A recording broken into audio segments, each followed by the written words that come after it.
Être maître de soi, ce n'est pas seulement garder un visage impassible quand tout va bien.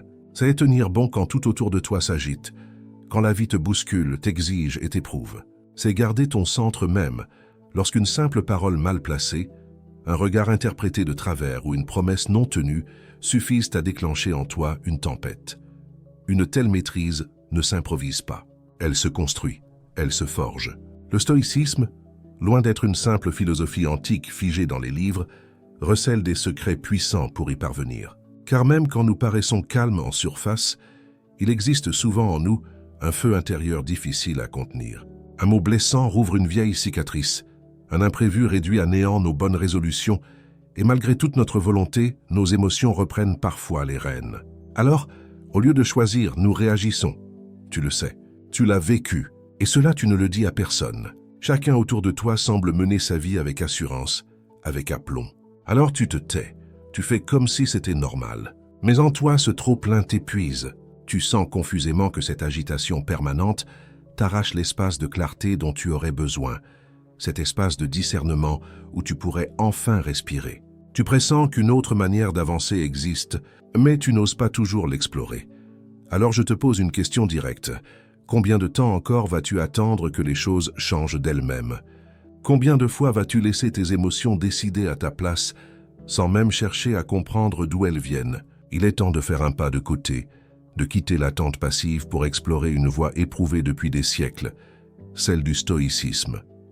Car ce que tu ressens n'est pas une faiblesse. Ce n'est pas un défaut de caractère, encore moins une fatalité. C'est un signal, un appel à réapprendre à te gouverner, non pas par la dureté ou par la force, mais par la lucidité.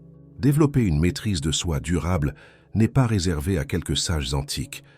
C'est un chemin profondément humain, fait de principes simples et d'une pratique quotidienne. Sénèque le disait avec justesse, ce n'est pas parce que les choses sont difficiles que nous n'osons pas, mais parce que nous n'osons pas qu'elles sont difficiles. Ces mots résonnent comme une invitation. La maîtrise de soi n'est pas un don mystérieux, mais une discipline qu'on exerce pas à pas, dans chaque instant où l'on choisit de ne plus être esclave de ses réactions. Sur cette chaîne, nous explorons ensemble les 7 secrets du stoïcisme pour t'aider à reconquérir ton calme intérieur. Chaque vidéo n'est pas seulement une explication, mais une invitation à comprendre, à pratiquer et à incarner une sagesse vivante, accessible à chacun. Si ce que tu entends ici fait écho à ton vécu, abonne-toi, laisse un like et surtout partage dans les commentaires ce que représente pour toi la maîtrise de soi ou à qui ces enseignements pourraient être utiles. Ensemble, nous pouvons redonner à notre esprit la clarté et la force qu'il mérite. Découvrons à présent la première clé, le stoïcisme comme refuge dans la tempête intérieure. Quand nos pensées s'entrechoquent, quand nos émotions nous ballottent comme des vents contraires, il devient vital de trouver un centre de gravité. C'est l'un des grands enseignements stoïciens. Apprendre à se recentrer quand tout vacille autour de nous. Cette question, les stoïciens se la posèrent déjà il y a 2000 ans et leurs réponses résonnent encore dans nos vies bousculées. Imagine la scène. Tu es dans les transports, debout au milieu de la foule. Ton téléphone vibre. Un message bref, sec, peut-être mal formulé de la part d'un proche. Ton cœur s'accélère. Tes mâchoires se crispent. Tu sens la tension qui monte, la vague qui s'annonce. Tu te retiens de répondre sur le coup, mais l'agacement est déjà là. Personne autour de toi ne le voit, mais en toi, l'orage gronde. Marc Aurèle écrivait « Tu as pouvoir sur ton esprit, pas sur les événements extérieurs. Comprends cela, et tu trouveras la force. » Cette phrase trace une frontière nette entre ce qui dépend de nous et ce qui ne dépend pas de nous. Dans cette scène, tu n'avais aucun contrôle sur le message reçu, mais tu pouvais choisir ta réponse. Ce n'est pas l'événement en lui-même qui déclenche la tourmente, mais l'interprétation que tu lui donnes. Et c'est là que commence la liberté stoïcienne. Ressentir l'irritation n'est pas une preuve de faiblesse, c'est simplement humain. Mais refuser de s'y identifier, choisir de ne pas la nourrir, voilà le premier pas vers une autre posture. Ce qui t'habite n'a pas à te gouverner. Tu peux traverser la vague sans t'y perdre. Épictète le résumait ainsi, ce ne sont pas les choses elles-mêmes qui troublent les hommes, mais les jugements qu'ils portent sur ces choses. Autrement dit, tu peux apprendre à questionner l'histoire que ton esprit raconte. Quand la tempête intérieure surgit, respire, observe, cherche ton point d'ancrage.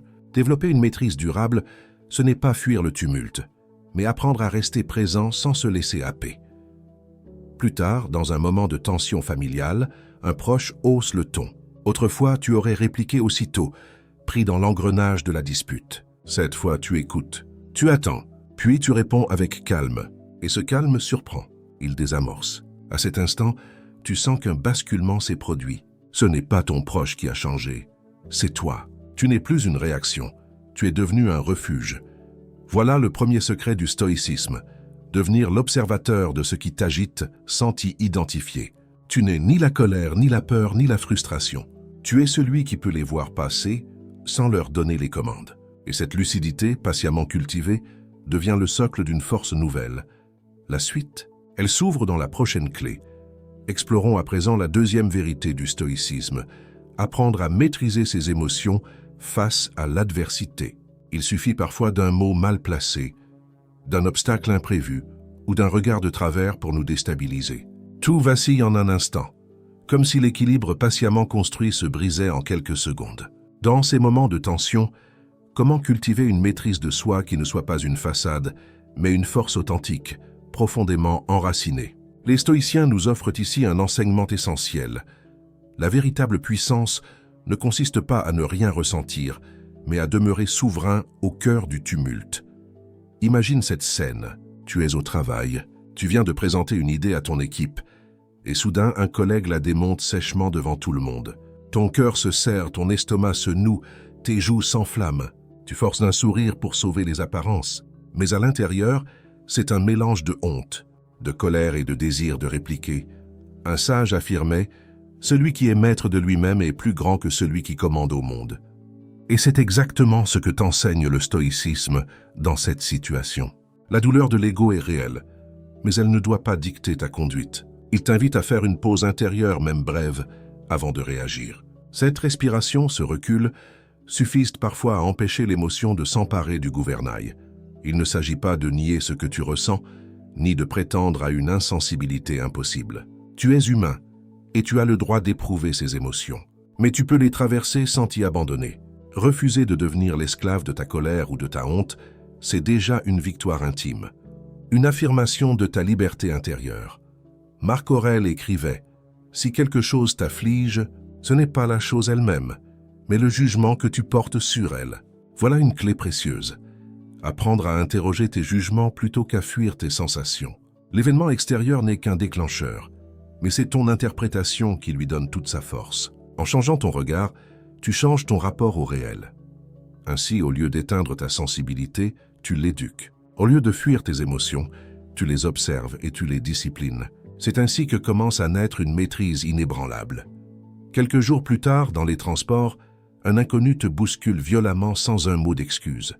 Tu sens la colère jaillir comme un réflexe. Mais cette fois, tu prends une inspiration profonde. Tu observes ton émotion. Tu choisis le silence et tu ressens une satisfaction inattendue. Non pas parce que tu as cédé, mais parce que tu n'étais plus prisonnier de ta réaction automatique. Voilà ce qu'est maîtriser ses émotions. Non pas devenir de pierre, mais acquérir une lucidité qui te permet d'agir plutôt que de subir. Ce n'est pas l'obstacle extérieur qui t'abat, mais la tempête que tu laisses grandir en toi. Et lorsque tu apprends à la désamorcer, tu gagnes une liberté nouvelle. C'est cette même logique qui ouvre la voie à la troisième vérité du stoïcisme. Ne plus fuir tes pensées négatives, mais apprendre à les accueillir. Nous passons une grande partie de notre vie à chercher à échapper à ce qui nous traverse intérieurement. Une idée sombre apparaît et nous essayons de la chasser. Un souvenir douloureux ressurgit et nous tentons de l'enterrer. Nous croyons qu'en fuyant, nous serons protégés. Mais en réalité, plus nous cherchons à les étouffer, plus ces pensées s'imposent à nous. Et si au contraire, le secret consistait à les regarder en face, sans jugement ni fuite? Imagine-toi assis dans les transports, ton regard accroché à ton reflet dans la vitre. Un souvenir douloureux refait surface. Tu aimerais l'oublier. Alors tu détournes les yeux, tu prends ton téléphone, tu t'occupes comme tu peux. Mais la vague intérieure revient, insistante, implacable. Une boule monte dans ta gorge. Sénèque écrivait « Nous souffrons plus souvent dans notre imagination que dans la réalité. » Ce souvenir douloureux n'est pas dangereux en lui-même. Ce qui le rend lourd, c'est ton refus de l'accueillir, ton combat pour l'éteindre. Le stoïcisme ne te demande pas de devenir insensible. Il te demande de regarder tes pensées avec calme, et discernement. Ce qui te traverse n'est pas une faiblesse, mais une part de toi qui réclame d'être reconnue, non pour que tu t'y perdes, mais pour que tu cesses de la fuir.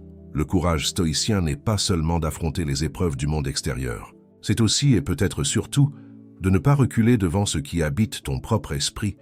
Épictète le rappelait, « Ce qui trouble les hommes, ce ne sont pas les choses, mais les idées qu'ils s'en font. » Alors, quand une pensée sombre surgit, ne cherche pas à l'éteindre.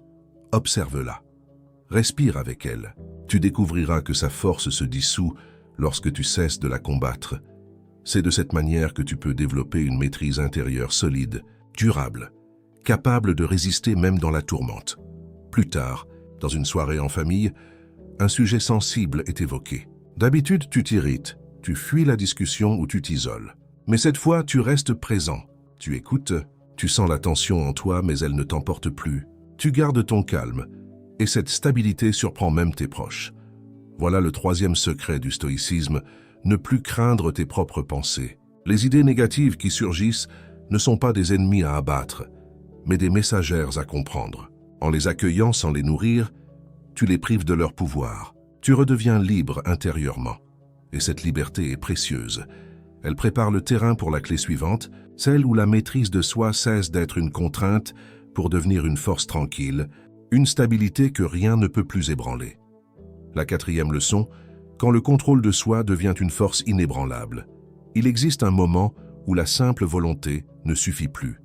Tu aimerais rester calme, lucide, posé, mais à l'intérieur tout bouillonne. Une parole sèche, une critique injuste, une interruption brutale, et soudain, ton corps entier crie l'inverse de ce que tu voudrais incarner. Tes mains tremblent, ton cœur s'emballe, ton esprit prépare déjà une réplique cinglante.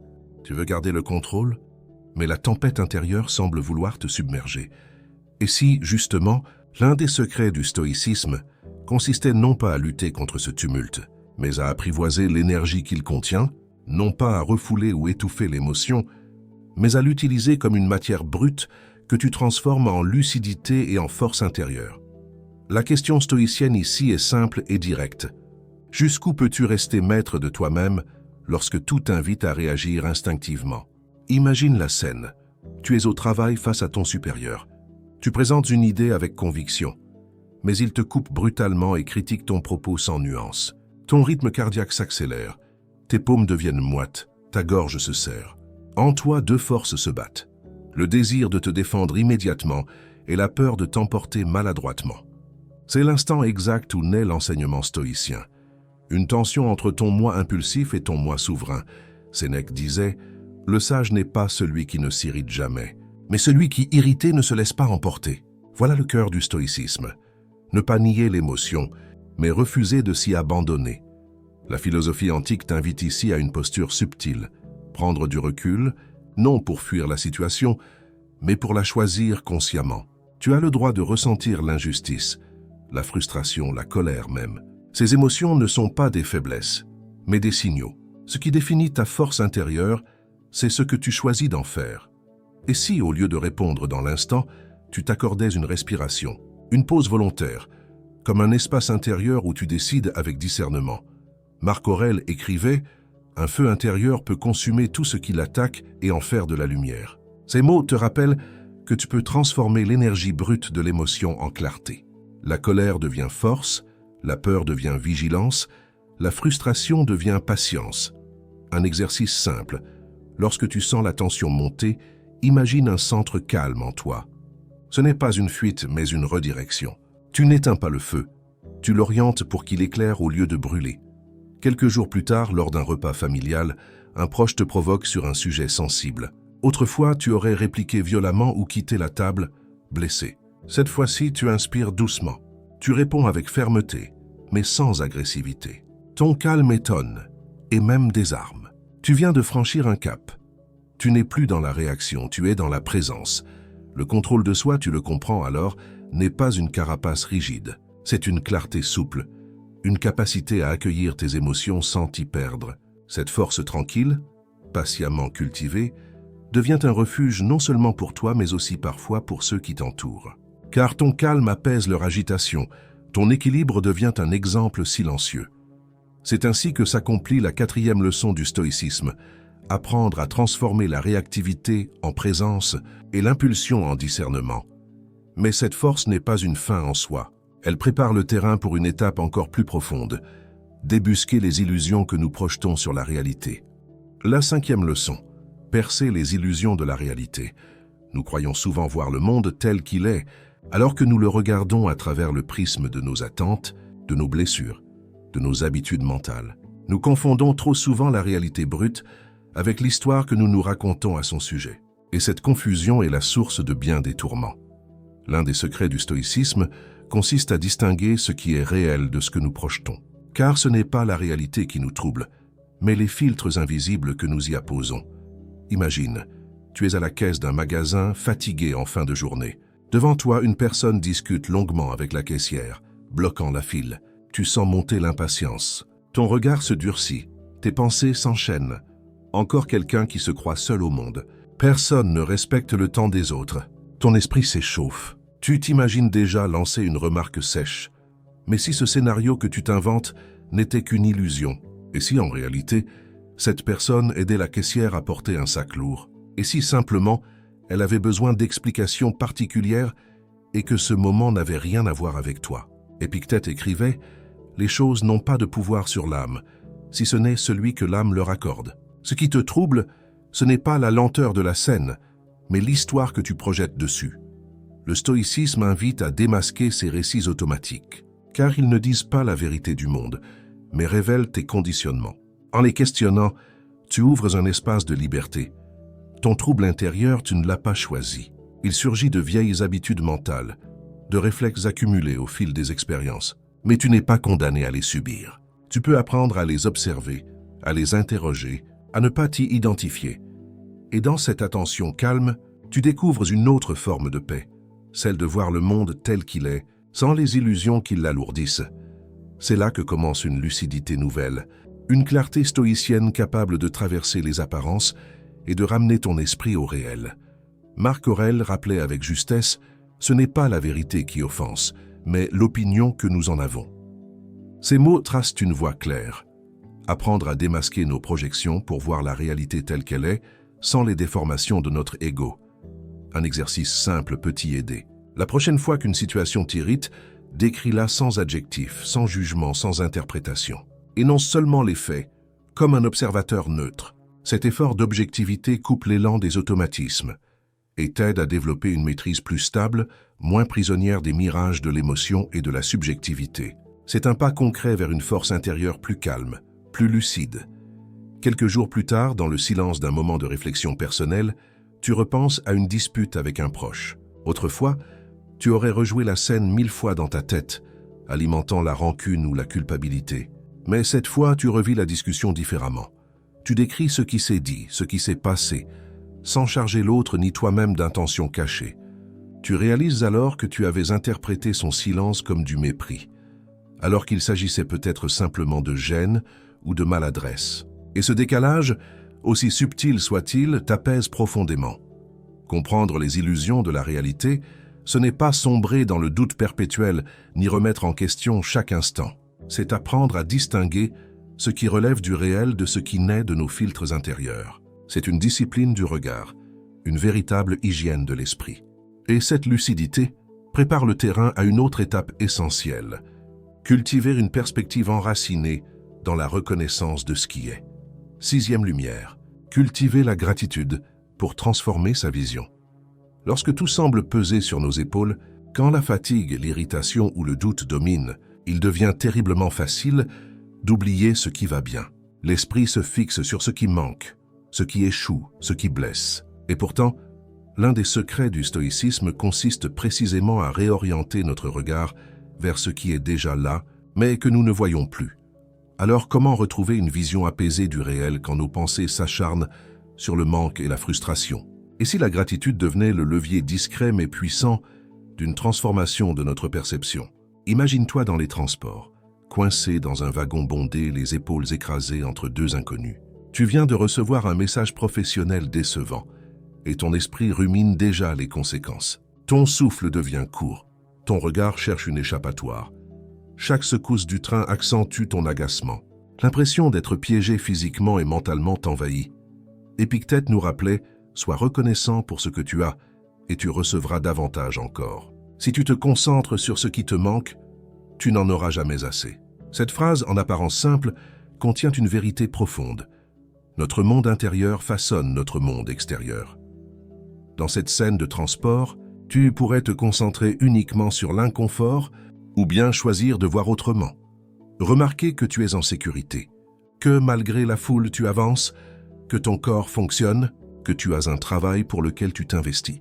Ce n'est pas nier la difficulté, c'est choisir l'angle depuis lequel tu l'observes. Ce que tu ressens dans ces moments est humain, une lassitude diffuse, un découragement, parfois même une colère rentrée. Mais ton regard n'est pas condamné à rester figé sur ces ombres. Tu peux réapprendre à orienter ton esprit, non dans l'illusion, mais dans une reconnaissance lucide. Sénèque l'avait déjà exprimé. « N'est pas heureux celui qui ne sait pas se contenter de ce qu'il a. » Ces mots ne sont pas une injonction au bonheur forcé, mais une invitation à élargir ton champ de vision. Un exercice simple pour entraîner ton esprit, chaque jour. Note 3 choses pour lesquelles tu ressens de la gratitude, même minime. Le sourire d'un inconnu, un moment de calme, un repas partagé, une tâche accomplie. Peu importe la taille, l'essentiel est l'attention que tu portes à ce qui soutient déjà ta vie. Cet entraînement discret change ton regard. Peu à peu, tu découvres que développer une maîtrise intérieure passe aussi par cette capacité à accueillir ce qui est, plutôt qu'à lutter contre ce qui manque. Quelques jours plus tard, au travail, ton supérieur oublie de te remercier après un projet important. D'abord, tu ressens une pointe de déception. Puis, tu te rappelles que ton engagement ne dépend pas de la reconnaissance extérieure. Tu te recentres sur la fierté d'avoir mené la mission à bien, sur les compétences acquises, sur l'énergie que tu as su mobiliser. Et à ta propre surprise, ce détachement t'apaise.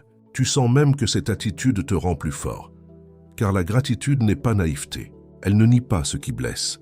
Elle n'efface pas la fatigue ni les manques. Mais elle ouvre le regard. Elle t'apprend à ne pas réduire ta réalité à ce qui te contrarie. Elle te montre que tu as déjà des appuis. Que la vie n'est pas uniquement une somme de manques, mais aussi une richesse que tu oublies parfois de voir. Ainsi, tu commences à bâtir une force intérieure plus vaste, plus stable, plus inébranlable. Cultiver la gratitude, c'est choisir de voir ce qui soutient plutôt que ce qui détruit. C'est refuser de se laisser hypnotiser par le négatif. Et c'est ainsi que tu prépares le terrain pour la dernière clé du chemin stoïcien, celle qui conduit à une paix durable, s'enraciner dans la sagesse la plus profonde. La 7e clé, la paix intérieure, fruit vivant de la sagesse stoïcienne. À quoi ressemble une paix véritable dans un monde qui ne cesse de nous solliciter, de nous heurter et de nous bousculer? Est-elle une absence de bruit, une absence de conflit ou bien cette stabilité intime qu'aucun événement ne parvient à ébranler? Parmi les secrets du stoïcisme, celui-ci est sans doute le plus profond, celui qui nous rapproche d'une tranquillité durable, forgée non dans l'illusion, mais dans la pratique quotidienne de la maîtrise de soi. Mais comment trouver cette force inébranlable quand tout, à l'intérieur comme à l'extérieur de nous, semble conspirer à nous faire vaciller? Imagine, tu es chez toi dans une atmosphère familière mais tendue. Un membre de ta famille répète pour la 3e fois une remarque piquante que tu connais déjà par cœur. Ton ventre se serre, ton regard se durcit. Une partie de toi veut répliquer, se défendre, prouver que tu as raison. Mais une autre en toi hésite, lasse de ces conflits répétés qui finissent toujours par te vider. Épictète rappelait « Ce qui trouble les hommes, ce n'est pas l'événement, mais la manière dont leur âme y réagit. » Ces mots ne sont pas une injonction à l'indifférence froide, mais une invitation à observer lucidement ce qui se passe en soi. Dans cette scène, ce n'est pas tant la critique qui t'atteint que le terrain intérieur sur lequel elle retombe. Le stoïcisme te propose alors une autre posture. Considérer l'offense non comme une blessure définitive, mais comme un test de ton autonomie émotionnelle. Il est naturel de ressentir ce pincement, cette irritation, cette lassitude. Tu ne les as pas choisis. Ils surgissent comme un réflexe, un écho de vieilles blessures. Mais tu peux décider de ne plus leur donner d'espace, de ne plus nourrir leur feu. C'est là que s'opère le véritable basculement, lorsque tu cesses de t'identifier à ce qui t'agite pour devenir celui qui observe, qui respire avec, sans s'y abandonner. Sénèque affirmait « Celui qui vit en paix avec lui-même vit en paix avec le monde ». Pour incarner cette sagesse, un exercice simple suffit. Chaque fois que tu sens ton calme menacé, pose-toi la question stoïcienne. Cette réaction m'élève-t-elle ou m'enchaîne-t-elle? Répéter ce recul, même bref, façonne peu à peu une stabilité nouvelle, un socle de liberté intérieure. Quelques jours plus tard, dans les transports, un inconnu te fixe d'un regard insistant, presque provocateur. Autrefois, tu aurais soutenu son regard avec irritation, ou bien tu aurais détourné les yeux dans un mélange de gêne et de colère muette. Cette fois, tu observes, puis tu reprends tranquillement ta lecture. Ce n'est pas de l'indifférence, mais une souveraineté silencieuse. Et cette posture te rend plus libre que 1000 ripostes. La paix intérieure n'est pas l'absence de tension. C'est une présence lucide, constante, au cœur de ce qui est. Elle ne tombe pas du ciel, elle se construit pas à pas, dans chaque instant où tu refuses que ton équilibre dépende du monde extérieur. Voilà le véritable fruit d'une sagesse incarnée. Non pas une promesse abstraite, mais une expérience vécue, accessible à celui qui choisit de la cultiver chaque jour. Ainsi se referme le chemin des 7 clés du stoïcisme. Ce ne sont pas des recettes miracles, mais des invitations à pratiquer. Chaque clé est un pas vers une vie plus claire, plus stable, plus pleinement habitée. Et si tu poursuis ce chemin, tu découvriras que la paix n'est pas une destination à atteindre, mais le reflet de ce que tu deviens. Tu as parcouru ce sentier comme on traverse une montagne escarpée, avec fatigue parfois, mais avec constance. Chaque pas t'a confronté à tes émotions, à tes jugements, à tes pensées automatiques. Tu as appris à regarder sans fuir, à ressentir sans te noyer, à discerner sans condamner. Ce chemin vers la maîtrise de soi ne t'a pas rendu insensible ni invulnérable. Il t'a rendu plus lucide. Tu n'as pas effacé ta sensibilité. Tu l'as redressée grâce à la présence et au discernement. Et dans cette transformation, tu as compris que la vraie force ne réside pas dans le contrôle du monde, mais dans l'acceptation profonde de ce qui ne dépend pas de toi. Aujourd'hui, tu respires autrement, plus lentement, plus profondément. En toi existe une paix nouvelle, imparfaite certes, mais stable. Une paix que rien à l'extérieur ne semble pouvoir ébranler durablement. Marc Aurèle le disait déjà, « Ce qui trouble ta vie, ce n'est pas ce qui t'arrive, mais l'opinion que tu t'en fais. » Le stoïcisme n'est plus pour toi une simple philosophie antique, mais une pratique vivante, un art de vivre. Tu ne cherches plus à fuir les coups du sort. Tu apprends à y répondre avec vertu. Ta force n'est plus une carapace rigide, mais une clarté qui t'accompagne. Si ce cheminement résonne en toi, je t'invite à nous rejoindre sur la chaîne. Chaque vidéo est conçue comme un compagnonnage discret, un écho à cette quête intérieure qui nous rassemble. Laisser un commentaire, un partage ou un simple « j'aime » n'est pas un geste mécanique. C'est un acte de bienveillance envers ceux qui, comme toi, cherchent à comprendre, à se maîtriser, à grandir. Ensemble, faisons de cette communauté une école vivante de philosophie, un espace où chacun cultive pas à pas une maîtrise véritable. Souviens-toi, la sagesse ne s'atteint pas, elle s'exerce. Chaque instant où tu choisis la lucidité plutôt que la réaction, la présence plutôt que la fuite, tu pratiques déjà le stoïcisme, et c'est là, dans cette discipline vivante, que naît la vraie liberté.